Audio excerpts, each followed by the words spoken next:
We start off the 11 in Fairfax County. The school board just voted to add gender identity to its non-discrimination policy for public schools. Fox 5's Alexander Lamone was in the heated meeting and joins us live. Alex, what does this mean?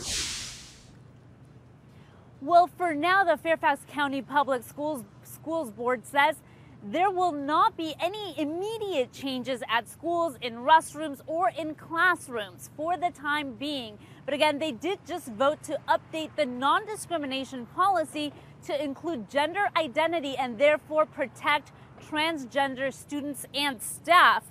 They said that this change was federally mandated. Now, inside that meeting, like you mentioned, people were so fired up on both sides of the issue that they were screaming and shouting. It got so bad that the board even threatened to kick everyone out, and police and security were on standby.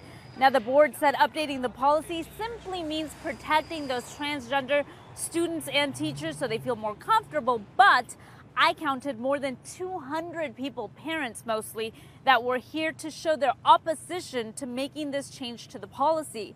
Some of their concerns are that transgender students and staff members will be able to use restrooms or locker rooms of the opposite sex, and they fear this could lead to an increase in sexual assaults and violence in schools. Well, several board members addressed that and called those fears unfounded. Here's what they said in the meeting.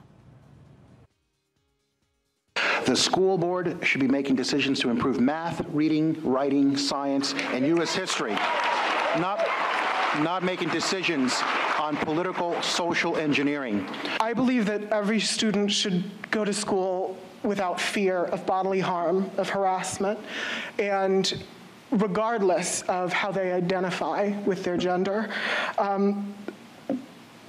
Fear detracts from a quality education.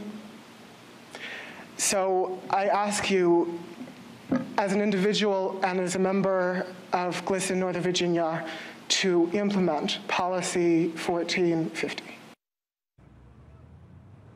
The school board says they will now hire a consultant that will help advise them on how to deal with the issues like restrooms and locker rooms. But until they hire a consultant, they said in a statement that no changes will be made yet. Reporting live in Fairfax County, Alexandra Lamone, Fox 5 Local News.